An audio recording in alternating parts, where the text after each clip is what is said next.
Muy buenos días, le damos las gracias a la Dirección del Deporte Universitario por permitirnos este espacio. El día de hoy tengo el gusto de presentarles a la licenciada en fisioterapia de Ana Marcela Vázquez Olvera, la cual tratará con nosotros el tema sobre propiocepción y lesiones deportivas. Bienvenida, licenciada, muchas gracias. Gracias, doctora, y gracias al staff de Deporte UNAM por permitirnos el espacio. Pues justamente, como lo mencionaba, el tema de hoy es la propiocepción y las lesiones deportivas. Probablemente, si son atletas, están o han estado envueltos en estas situaciones deportivas, han escuchado hablar del término propiocepción.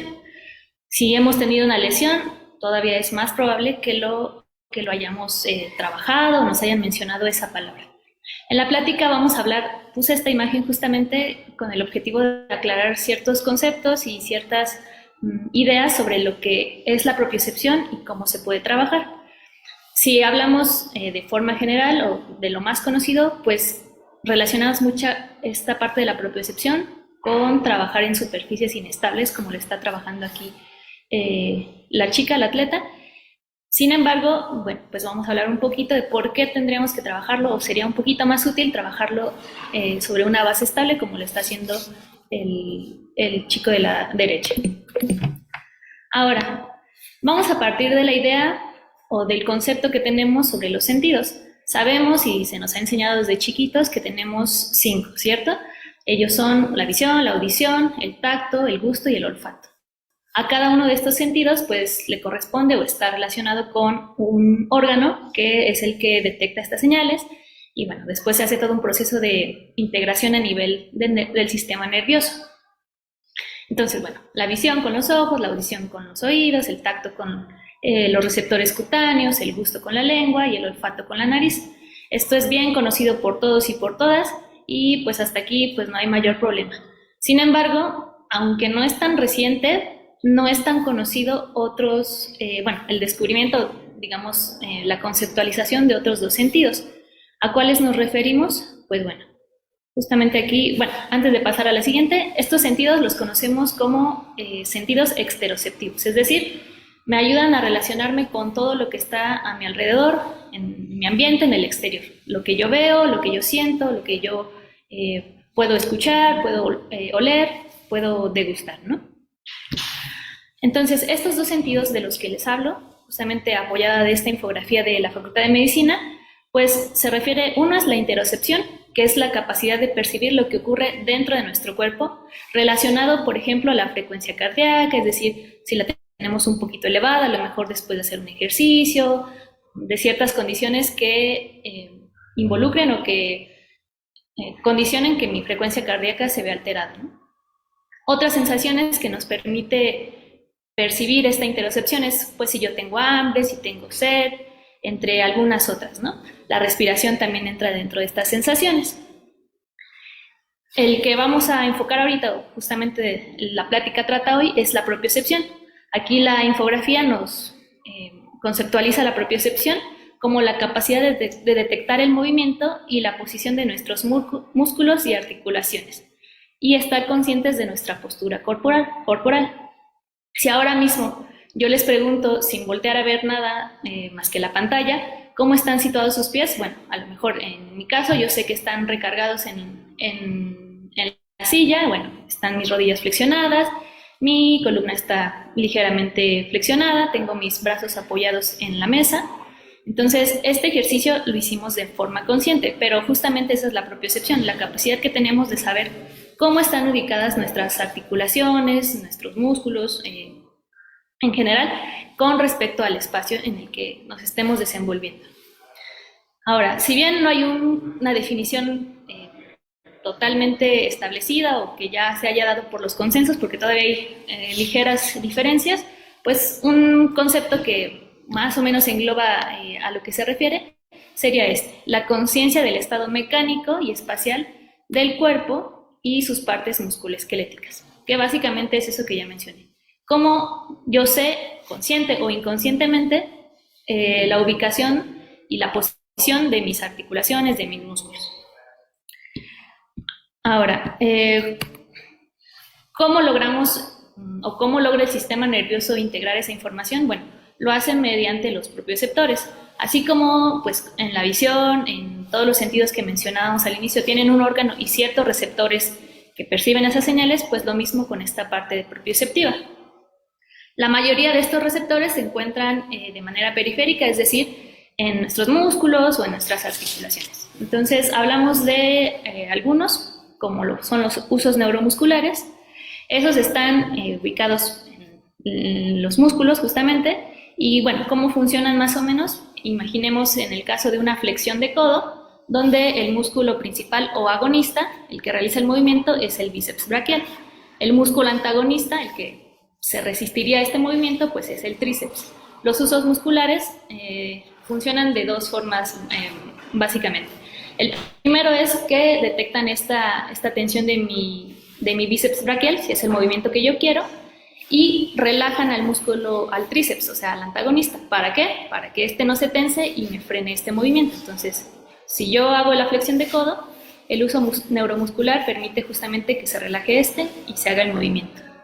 La otra forma es un poco más como ante una amenaza o ante un movimiento muy repentino, lo que se llama inhibición recíproca. Entonces, si de repente hay una flexión muy repentina, muy traumática, por así decirlo, el uso neuromuscular justamente va a contraer a esos músculos. ¿Para qué? Para que protejan pues a la articulación, al mismo músculo, de ese estiramiento o esa contracción muy repentina y que puede generar algún daño estructural. Otro de los propioceptores son los órganos tendinosos de Golgi, que están situados en el tendón o en esta unión justamente de donde va el músculo y el tendón, unión músculo-tendón. Y bueno, también nos detectan cambios en la tensión en este tendón. Aunado a esto, tenemos algunos otros propioceptores que están dentro de las cápsulas articulares. Y bueno, también aquí es importante mencionar los propioceptores en su versión o en su parte vestibular, que más adelante vamos a aclarar por qué entran como parte de estos receptores, pero bueno, pues alguna idea vamos hablando de eso. Ahora, en general las funciones de estos propioceptores, pues ¿cuáles son? Detectar estos grados de tensión muscular, regulan la dirección del movimiento, nos ayudan al control del equilibrio y la coordinación, y además esta parte que les mencionaba, que permiten respuestas de protección. Ante un estímulo pues muy fuerte, muy repentino, muy rápido, la función de estos receptores es justamente activarse pues, en cuestión de milisegundos para que no se genere un daño al músculo, a la articulación, al tendón o al ligamento. Ahora, en condiciones normales, estos propioceptores pues funcionan como una especie de mapa mental de nuestro cuerpo. El ejercicio que hacíamos al inicio de decir, bueno, a lo mejor hasta que yo pongo atención, sé cómo está situado mi cuerpo, estoy sentada, las rodillas flexionadas, etcétera, etcétera. Si a lo mejor yo me empezara a sentir incómoda y yo estoy dando la plática, pues yo sé cómo está mi pierna, si está cruzada, pues ya sé que tengo que mover ciertos músculos, ciertas articulaciones para, bueno, evitar esa incomodidad, ¿no? Lo mismo cuando hacemos básicamente cualquier movimiento, sea de la vida diaria o sea de forma deportiva. Entonces, estos propioceptores nos permiten percibir justamente nuestro cuerpo dentro de 3 dimensiones. Este sentido es fundamental para aprender, planificar, ejecutar y corregir acciones motoras. Y esto viene prácticamente desde que nacemos o desde que tenemos esta capacidad de movimiento. Conforme vamos creciendo, pues vamos aprendiendo patrones motores. Por ejemplo, piensen ustedes en cómo un bebé aprende a caminar. Pues va sintiendo el piso, va sintiendo que hace cierta reacción ante sus pies, va caminando al principio tambaleándose. Todas esas repeticiones y los errores que conllevan van afinando este sistema propioceptivo. Lo mismo para pues, cualquier gesto deportivo. Si queremos aprender a bailar, pues tenemos que obviamente percibir nuestro cuerpo, nuestro espacio, además del movimiento que requiere pues, el baile o algún gesto deportivo, no sé, la carrera o gestos mucho más específicos, pinzas finas, todo eso pues tiene su base en la propiocepción.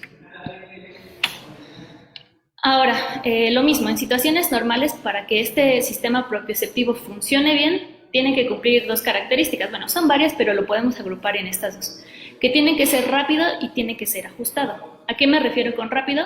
pues cuando yo estoy caminando, a lo mejor pues en un terreno empedrado, pensemos en Ciudad Universitaria, que hay como piedra volcánica, no todo el tiempo estoy consciente de cómo voy pisando, ¿no? Entonces tiene que ser una respuesta justamente rápida, porque pues porque yo no estoy consciente todo el tiempo de, tengo que pisar así con cuidadito, porque mi pie se va a ir así y lo tengo que regresar, ¿no? Estos son ya patrones que tenemos integrados y que están pues justamente ahí de forma inconsciente y de manera rápida. Y ajustado, ¿por qué? Porque tiene que ser milimétrica o tiene que responder ante anormalidades o ante cambios en el terreno o en nuestra posición que son milimétricas. Lo que mencionábamos de las piedras. Puede que sea un terreno muy, muy planito, pero ligeramente está la piedra un poquito más afilada, pues yo no estoy pensando, voy a mover el extensor del dedo, de los dedos para que no me caiga o para que no se doble mi tobillo, ¿no? Entonces, es milimétrico estos cambios que hacen, pero son muy importantes para el correcto funcionamiento.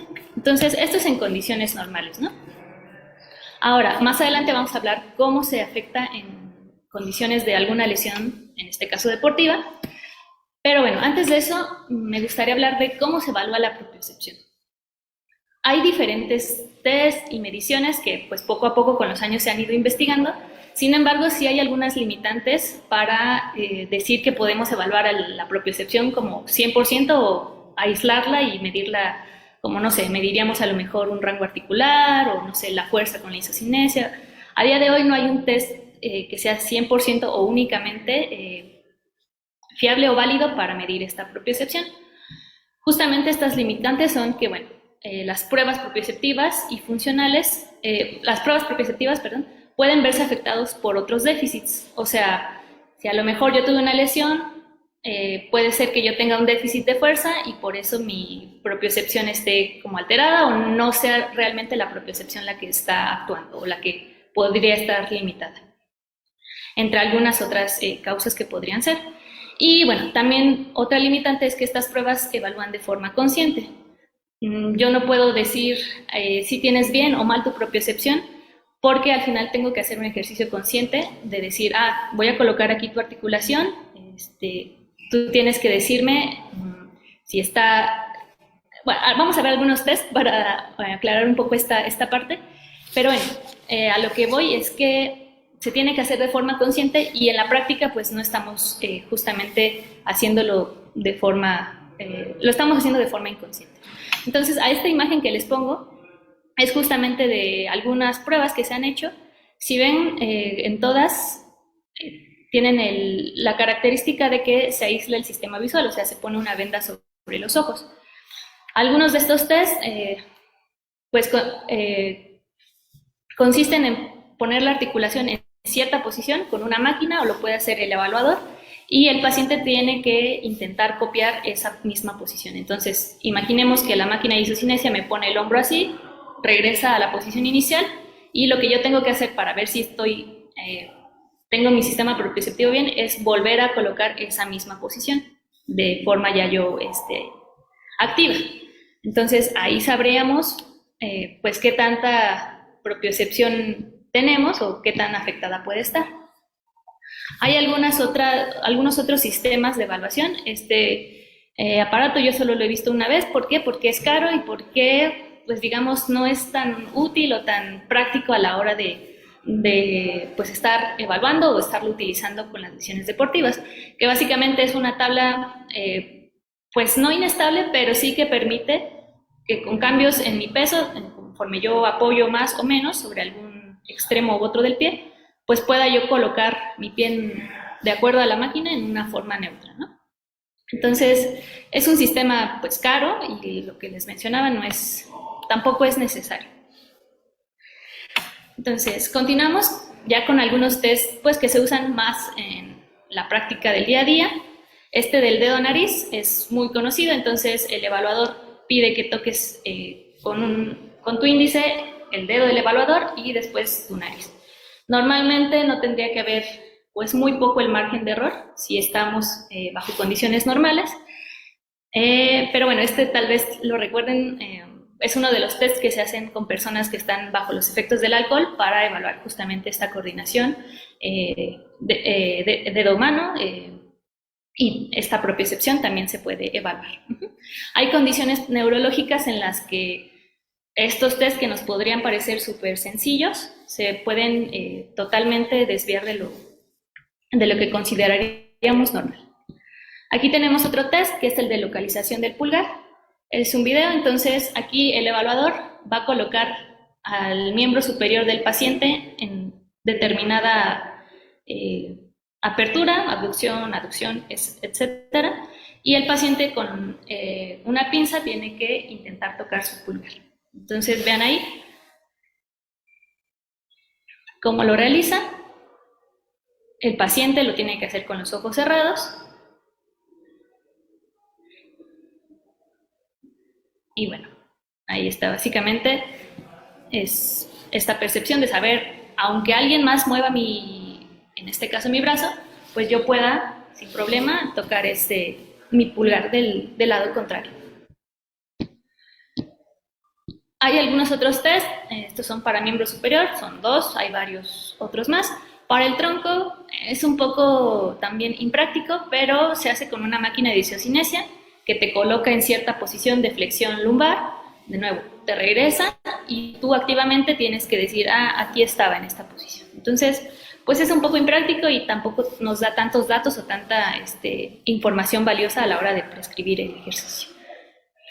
El que sí es un poco más usado es de la posición del cuello, en el que mediante un láser que se coloca en la frente, como vemos en la imagen, se le pide al paciente que coloque o que enfoque ese láser a cierto punto.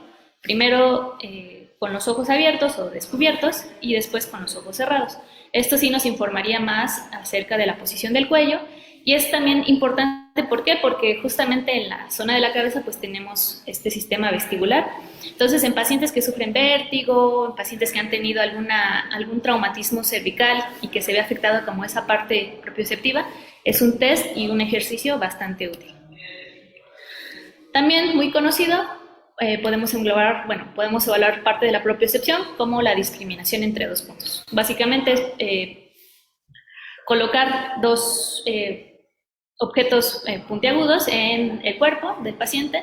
Varía de acuerdo a si es en la mano, si es en otra parte del cuerpo, porque la discriminación llega a ser más o menos fina, pero bueno, si el paciente es capaz de discriminar entre dos puntos, pues bueno, nos habla de que está bien ahí esa parte.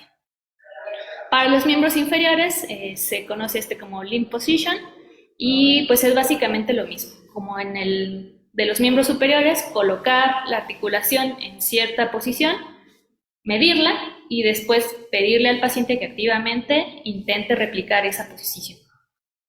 Y bueno, en casi todos estos se hace la medición, pues justamente si difiere en tantos o menos grados, pues ya hablaríamos de qué tanto déficit hay por ahí. Y bueno, quise meter estas diapositivas porque es importante que sí distingamos entre propiocepción y balance. Aquí, como lo menciono, aunque el sentido del equilibrio se incluye a menudo entre los sentidos propioceptivos, porque en algunos aspectos efectivamente se solapan, se distingue porque este está controlado principalmente por el sistema vestibular. Entonces, sí es importante que hagamos esa diferenciación, porque muchos de los ejercicios que hacemos van más enfocados al balance. Entonces, tendríamos que hacer esa distinción entre si estamos enfocándonos a trabajar el balance o la propiocepción. Y bueno, nada más como dato, alguna de las mediciones como más sencillas, más conocidas, pues es esta prueba de equilibrio estático y dinámico. El equilibrio estático se evalúa pues básicamente midiendo el tiempo de apoyo sobre una pierna en este caso, y el equilibrio dinámico está esta prueba de equilibrio en Y, donde se le pide al paciente, como vemos en la imagen, que coloque su pie en esta intersección de la Y y que haga un movimiento hacia cada dirección de esta Y, ¿no? Entonces lo hace posterolateral, posteromedial y hacia anterior. Una disculpa. Bueno, entonces ya vimos en condiciones normales cómo funciona la propiocepción, cómo la podemos medir. Ahora vamos a ver cuando hay afectación a la propiocepción. ¿Qué pasa? Pues no se envía la información correcta relativa al movimiento que se esté haciendo. Entonces, este sistema no reacciona no reacciona con rapidez ante la realización de un movimiento exagerado, o por el contrario, reacciona tan intensamente que dicho movimiento, en vez de proteger, nos genera una lesión o un daño. ¿Y cómo podemos ver o en qué casos podemos ver estas afectaciones propioceptivas? Pues hay que distinguir dos panoramas. Uno, en el que se genera una lesión por X causa, porque sabemos que las lesiones, al menos a nivel musculoesquelético, pues son multifactoriales, ¿no? Pero algunas donde podemos ver más claramente esta afectación a la propiocepción es pues cuando hay ruptura del ligamento cruzado anterior, esguinces. ¿Por qué? Porque justamente en estos tejidos están ubicados estos receptores propioceptivos. Luxaciones de igual forma. Y bueno, quise meter esta parte de la inestabilidad crónica del tobillo. ¿Por qué? Porque viene de un esguince inicial que por X o Y razón se volvió una inestabilidad crónica, es decir, ya el paciente ya no es capaz de, pues, ya son episodios recurrentes de estos esguinces, ¿no? Y las lesiones condrales, porque también últimamente se ha visto mucho, o se está haciendo como esta asociación entre si la falta de propiocepción es lo que nos genera o un factor que genere las lesiones condrales, o por el contrario, se genera la lesión condral y viene el déficit propioceptivo. Pero bueno, en todas estas, la literatura sí nos menciona que sea antes o después, pero hay un déficit propioceptivo y se tiene que trabajar con dos objetivos. Una, pues obviamente recuperar esta habilidad o esta capacidad propioceptiva, y la otra como prevención. También de esto vamos a hablar un poquito más adelante. Entonces, les mencionaba que no se sabe si es primero la falta de propiocepción o primero la lesión, pero bueno, algunos de los factores que sí se han investigado es que la fatiga sí nos podría condicionar que pues se ve alterada esta propiocepción. ¿Por qué? Porque este esfuerzo, esta fatiga durante el ejercicio podría condicionar que justamente pues yo ya no tenga la capacidad de poner, no sé, mi extremidad o de hacer los movimientos que tendría que hacer para pues que no sea un gesto lesivo, ¿no? Y bueno, ya nada más como para centrarnos en un caso específico, pues hablé de la propiocepción y el esguince de tobillo. Lo pudiéramos haber hablado en cruzado anterior, en luxaciones. Sin embargo, donde tal vez recae más la evidencia es en esta parte del esguince de tobillo, y su recurrencia como ya puede condicionar una inestabilidad crónica. Entonces, nada más para ponernos en contexto, ya sabemos que el esguince, sobre todo el lateral del tobillo, es una de las lesiones más comunes y tiene la tasa de recurrencia más alta entre todas las lesiones musculoesqueléticas, en este caso de las extremidades inferiores. Y sí se ha visto en diferente literatura que los atletas con esguince crónico de tobillo, ya en este caso, presentaban déficits significativos en la propiocepción del pie, el equilibrio estático y dinámico. Entonces, de ahí la importancia que les decía al inicio. Hablamos en este caso de propiocepción, pero lo que vamos a trabajar realmente pues va a ser este balance y el equilibrio estático y el dinámico. Eso es lo que nos va a dar como, digamos, la pauta para que los atletas vayan regresando y su riesgo de relesión disminuya. Y ahora, ¿cuándo voy a trabajar la propiocepción en mi proceso de rehabilitación? Pues se tiene que hacer a lo largo de todas las etapas. Obviamente va a depender de nuestro paciente, del tipo de lesión, pero si dividimos más o menos de forma general nuestra rehabilitación en estas 5 fases, en la que está de una forma aguda, tenemos que proteger la articulación, después pasar por un periodo de carga, desarrollo de fuerza, ya un entrenamiento funcional y el regreso al deporte, pues lo voy a meter desde el inicio básicamente. Entonces pensemos en este esguince de tobillo. Sí, está lastimado, pero no voy, por ejemplo, a enyesar a ese paciente. En estos casos de primer, segundo e incluso tercer grado, el yeso está ya contraindicado. Entonces, ¿cómo yo voy a trabajar la propiocepción? Pues básicamente con movimientos muy suaves de tobillo. Aparte de hacer la movilización precoz, claro, en rangos tolerables, pues ya estoy dando la información a mi cerebro de que ese tobillo se mueve así, de que ahorita está tal vez limitado por la inflamación, por el dolor, pero que poco a poco esos propioceptores vayan teniendo estímulos ante el movimiento. Y así lo voy a hacer durante toda mi proceso de rehabilitación. Y aquí abajo les puse una frase que todos los ejercicios son propioceptivos. ¿Por qué? Porque básicamente yo con hacer cualquier gesto ya estoy trabajando o se está estimulando la propiocepción. Porque partimos de saber cómo está mi articulación para generar un movimiento. Entonces, básicamente yo cualquier movimiento que haga me va a estar generando estímulos propioceptivos. Incluso hay ya literatura que ante procesos, por ejemplo, de inmovilización, una cirugía, algo así, en fases muy, muy precoces, hablamos de que están en el hospital, incluso el solo hacer el reconocimiento de un movimiento, es decir, le ponen un video al paciente donde está haciendo el movimiento de su articulación afectada, eso ya está trabajando zonas cerebrales que tienen que ver con el movimiento. Entonces, desde el inicio, desde muy tempranas etapas, yo puedo empezar este trabajo propioceptivo. Ahora, ya hablando un poco de fases más avanzadas, por ejemplo, entrenamiento funcional o el desarrollo de la fuerza, es muy común que hayamos visto que se trabaje de esta forma, que en un BOSU, que es este material, es como una media pelota de pilates, donde la base sí es estable, pero pues obviamente en la parte azul pues es una pelota que se hunde con el peso, pero sí permite pues como hacer como una especie de rebote. Entonces es muy común que veamos este tipo de trabajos donde se suben los pacientes y hacen alguna sentadilla, algún desplante, algún otro ejercicio en teoría de fuerza, y vean, incluso meten pues este tipo de barras con los discos. ¿Por qué sería incorrecto trabajarlo así? Bueno, primeramente, si queremos trabajar la fuerza, necesitamos de una base estable. ¿Por qué? Porque yo no voy, a menos de que sea algún otro deporte, pero si queremos trabajar la fuerza, básicamente tiene que ser en una superficie estable, sea con un apoyo bipodal o monopodal, pero base estable.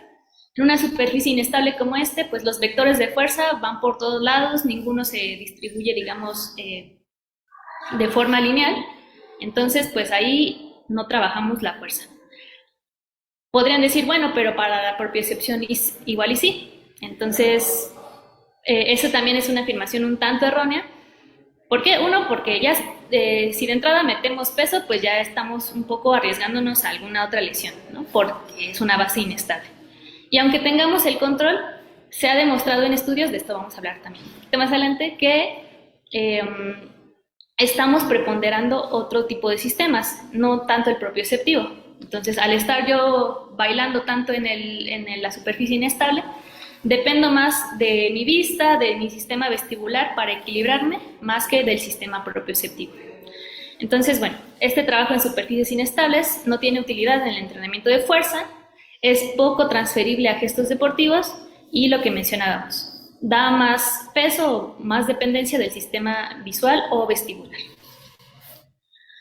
Y bueno, para aclarar un poco esto, la propiocepción ya lo habíamos visto, se va a valer también del sistema vestibular y del sistema visual.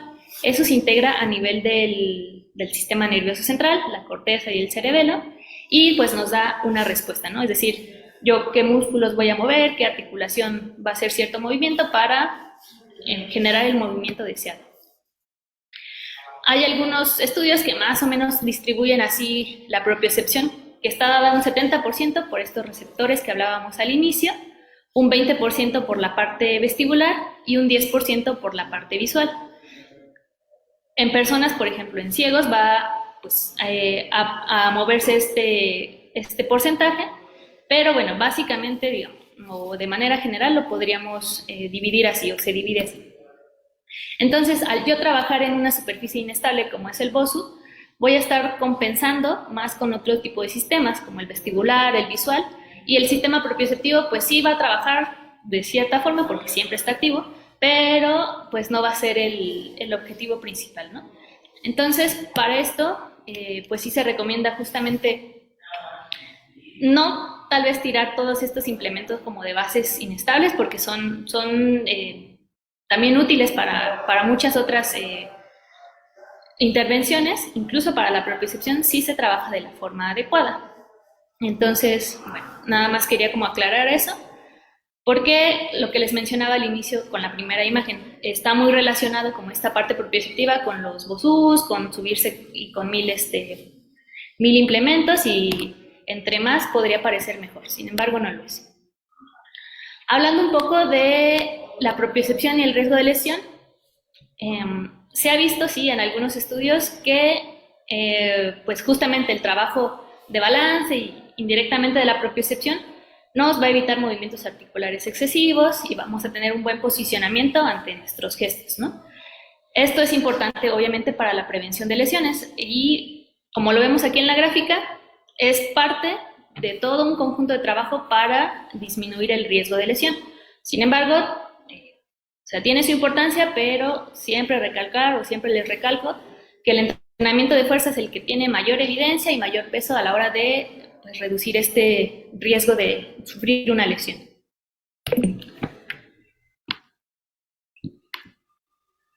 Y bueno, ya para ir cerrando, les puse esta diapositiva que la titulé Entrenamiento Propioceptivo y le puse a propósito un asterisco, porque el entrenamiento propioceptivo no es un método de entrenamiento específico, es decir, yo no voy y digo, hoy voy a entrenar mi propiocepción como aisladamente. ¿Por qué? Porque no se puede. Lo decíamos, trabajamos balance, trabajamos fuerza y en general todos los gestos, todos los movimientos ya son en sí mismos propioceptivos. Pero sí hay algunas estrategias que nos ayudan a estimularlo pues, en mayor medida. En este caso, lo que hablábamos antes. Si trabajar en una base inestable prepondera o da más importancia al sistema vestibular y visual, pues ¿qué tendría que hacer yo para darle más importancia o más peso al sistema vestibular? Pues sería aislar alguno de estos otros sistemas, ¿no? En este caso, o el más práctico a la hora de estar en la clínica o de trabajarlo por nuestra cuenta, pues sería básicamente cerrar los ojos. Entonces, en una base estable, partiendo de ahí, mantener el equilibrio, se pueden hacer 1000 ejercicios, 1000 gestos, pero bueno, la importancia aquí o lo relevante es aislar el sistema visual para que suba la utilización del sistema vestibular.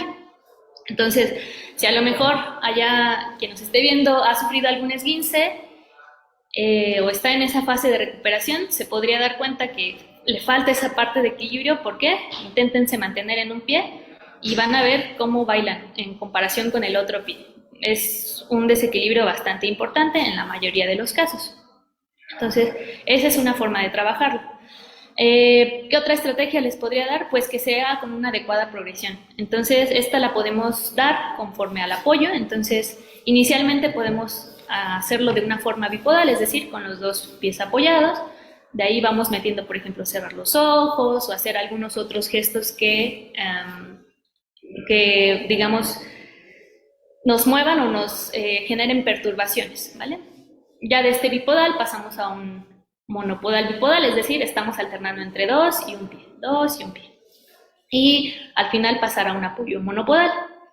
En cuanto a la superficie, pues les digo, no está del todo acertado trabajar 100% en superficies inestables, pero una progresión que también podríamos permitir, pues es justamente de esta base estable, ya que trabajamos con ojos cerrados, con perturbaciones, con diferentes apoyos, pues ya a una inestable, ¿vale? Y bueno, ahí sí les mencioné, no para fuerza, eso es importante. Algunas otras estrategias es foco externo, esto se ha visto mucho, por ejemplo, en lesiones de ligamento cruzado anterior, es decir, no estar todo el tiempo, o al menos, si ya en una fase donde ya el paciente sea capaz de mantener cierta postura, cierto movimiento, no todo el tiempo estarle diciendo o darle como indicaciones de, cuida que tu planta no pise así o que tu talón haga este movimiento. Ya no ser tan específicos con esas indicaciones porque al final lo que queremos es que el paciente sea independiente y lo haga de forma inconsciente o que su sistema responda sin que él tenga que estar poniendo esa atención. Entonces, por esa razón se trabaja el foco externo. En este caso les puse un metrónomo porque es una de las estrategias que se usa, este metrónomo que está tit, tit, tit, tit. Entonces ya yo distraigo al paciente de cierta forma y le digo, concéntrate en ir al ritmo de este metrónomo mientras haces tal movimiento. Entonces el paciente ya no va a estar pensando en, tengo que apoyar así y así, así, sino se está concentrando en ir a lo mejor a un ritmo, ¿vale? Y estrategias como esas de foco externo, también hay muchas otras. Algunas otras estrategias, pues son estas gafas de visión estereoscópica, se llaman, que básicamente es como, pues una visión un tanto así como borrosa o, sí, como si fuera, pues una visión diferente a la común. Entonces, pues ya estamos de cierta forma aislando o limitando el sistema visual y el objetivo sería pues utilizar más el sistema propioceptivo. Y bueno, tampoco quise meter como grandes cantidades de ejercicios. ¿Por qué? Porque lo que les mencionaba, no hay unos ejercicios así que digas, este es propioceptivo 100%. Todos vamos a trabajar en mayor o en menor medida la propiocepción, pero bueno, los de balance son ejercicios bastante útiles, bastante simples, pero que llegan al objetivo. Y de todos estos hay progresiones que, bueno, ya se harán de acuerdo al paciente y a su contexto. Los hay para miembros inferiores, sí, tal vez son los más conocidos, pero también los hay para el tronco y en este caso para el miembro superior. Entonces pensemos a lo mejor en un paciente que tuvo luxación de hombro, pues bueno, el hecho de ya colocar yo mi brazo en cierta posición, pues ya estaba trabajando la propiocepción, hacer ciertos apoyos, porque aunque no caminemos con los brazos obviamente, pero el hecho de a lo mejor yo levantarme de la silla, de la cama, pues implica que yo haga ciertos apoyos. Entonces eso también se trabaja o es el fin de la propiocepción. Ya para ir cerrando ahora sí, no caigamos en el sobreuso de superficies inestables. En este caso, me parece que es un atleta profesional donde tiene las gafas, pero tiene también un poco de peso, unas ligas en los brazos y aparte está con el bozo al revés. Si bien el paciente lo puede hacer, esto ya es pues más pareciera como algo más circense, ¿no? No tiene tanta transferencia a la actividad deportiva. Y también esto es importante, se ha comprobado, bueno, se ha descrito en varios estudios, que cuanto más compleja es la intervención de ejercicios de equilibrio, menos eficaz es el resultado propioceptivo. Entonces, quedémonos con que menos es más, ¿vale? Y esto lo tengo aquí en estas conclusiones. La propiocepción es importante, pero no es tampoco pilar para la prevención de lesiones deportivas, pero nunca está de más pues trabajarla. Es parte importante de todo el proceso de rehabilitación, siempre y cuando sepamos pues contextualizarlo, ¿no? Sea transferible al paciente, a sus actividades, a sus gestos deportivos, y aunado a esta diapositiva pasada, hay que mantenerlo simple, pero con un objetivo. Y bueno, también algo que hacemos mucho hincapié con los pacientes es la importancia del ensayo y error.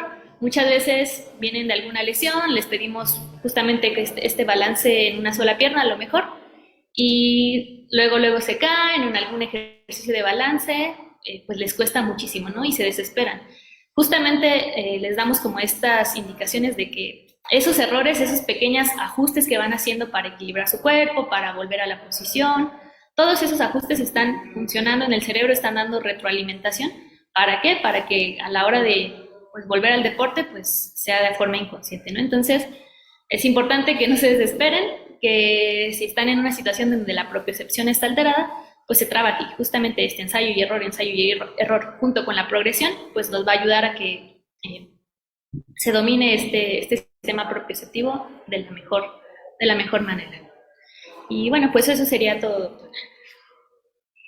Muchas gracias, licenciada. Son temas muy interesantes, pero además que quizás no se toma mucho en cuenta, ¿no? En ciertas lesiones, como bien menciona, de tobillo, de rodilla, es súper importante porque si no hacemos un tobillo con lesión crónica o una rodilla que probablemente no tiene más lesión, pero sí se siente inestable por esa falta de propiocepción. Entonces sí creo que se debe de trabajar de manera muy importante como parte del programa de rehabilitación siempre. ¿Algún comentario para terminar, por favor? Pues eso, justamente que las lesiones las dejemos de ver solamente como algo puramente estructural y entendamos y le demos la importancia que también tiene una pues, implicación a nivel del sistema nervioso central, que pues él es el que va a dominar todo y de ahí nos va a partir para dar la confianza, para dar la seguridad, que también es importante para no volvernos a lesionar, ¿no? Entonces, que se trate, digamos, de forma global este abordaje de las lesiones. Muchísimas gracias y muchas gracias a la Dirección del Deporte Universitario por permitirnos este espacio y los esperamos la próxima semana. Muchas gracias. Hasta luego.